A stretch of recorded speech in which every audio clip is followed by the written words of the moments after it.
India banned TikTok in 2020. A March 21st Forbes article revealed how troves of personal data of Indian citizens who once used TikTok remain widely accessible to employees at the company and its Beijing-based parent ByteDance. आज अमेरिकी क्या कह रहे हैं? अमेरिकी कह रहे हैं क्योंकि इंडिया ने बैन किया था और हम समझते हैं इसको भी बैन किया जाना चाहिए, लेकिन ऑब्वियसली अमेरिका की अपनी रीजंस हैं. Can easily look up the closest contacts and other sensitive information about any user. This current TikTok employee also said, quote, if you want to start a movement, if you want to divide people, if you want to do any of the operation to influence the public on the app, you can just use that information to target those groups. ये जो house of representative है उसने कल vote दे दिया कि उन्होंने कहा जी कि टिकटॉक जो कि चाइनीज ओनर है उसका तो 4 साल पहले ही टिकटॉक बैन करती थी. अब अमेरिका में भी उनके हाउस में ये बिल फॉरवर्ड किया गया कि भाई जो हमारी प्राइवेसी ब्रीच है और उसके बाद वो नेशनल सिक्योरिटी का भी एक Your own community guidelines state that you have a firm stance against enabling violence on or off TikTok. We do not allow people to use our platform to threaten or incite violence. India यार leading nation बना है. India जिस तरह से अभी India ने 2-3 दिन पहले अग्नि मिसाइल लॉन्च किया.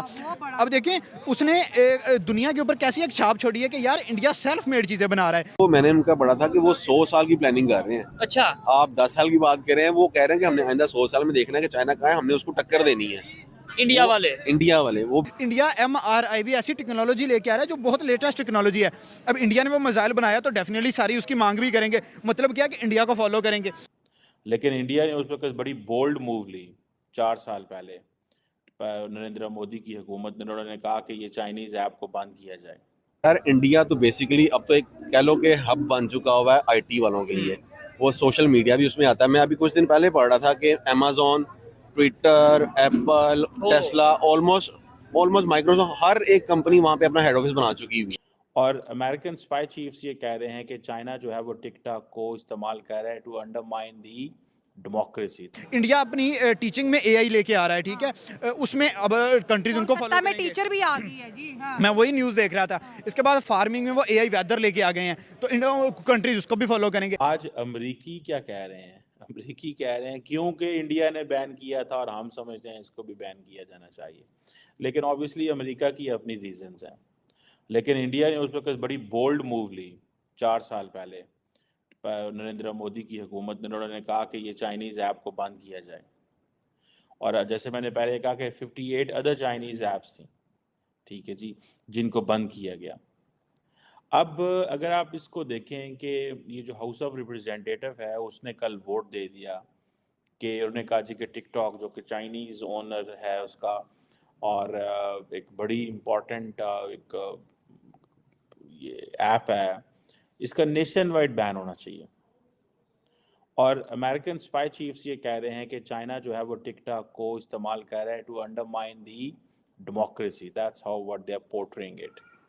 अच्छा, अगर आप देखें बेसिकली एक ByteDance एक कंपनी है, ये चाइनीज़ इंटरनेट टेक्नोलॉजी कंपनी है जिसका हेडक्वार्टर बीजिंग में है. और ये जो ByteDance है इसने बेसिकली ये वीडियो शेयरिंग ऐप टिकटॉक और कुछ और ऐप्स भी इन्होंने की थी. ये कहते हैं जी कि हमारा काम जो है वो इन्फॉर्म करना है, एजुकेट करना है, एंटरटेन करना है और इस तरह की चीज़ें क्रॉस डिफरेंट लैंग्वेजेस पूरी दुनिया में इसमें कंटेंट क्रिएट होता है और इस तरह की बातें ये करते हैं. लेकिन अब क्वेश्चन ये आता है कि अब अमेरिका को कौन समझाए और कौन करे. अमेरिका के अंदर आप देखें ये दूसरी दफ़ा पिछले 4 सालों में कि जो चाइनीज़ ये ऐप है टिकटॉक, इसको ऊपर लॉ मेकर जो है वो डिस्कशन कर रहे हैं. अब अमेरिका के ऊपर ये भी प्रेशर है कि तकरीबन more than 170 million American users are using it. So if this is a popular app but at the same time it is owned by China, how to keep it or not.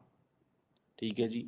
अब ये हुआ था कि 2020 के अंदर अमेरिकी सदर Donald Trump ने कि भाई हमारी प्राइवेसी ब्रीच और फिर सिक्योरिटी, नेशनल सिक्योरिटी के ऊपर सवाल आते हैं, इसलिए हम इसे बैन कर रहे हैं. और वही चीज़ अमेरिका कॉपी कर रहा है और बाकायदा उन्होंने अपने हाउस में ये चीज़ प्रॉपर उन्होंने स्टेटमेंट दिया कि भाई जैसे इंडिया ने अपने नेशनल सिक्योरिटी को देखते हुए टिकटॉक बैन किया है, हमें भी बैन करनी चाहिए. क्या कहना चाहेंगे? हमारे यहाँ पे यूट्यूब बैन होती है, फेसबुक को बैन करने की बात की जाती है, ट्विटर ऑलरेडी बैन है, VPN लगा के लोग यूज़ कर रहे हैं.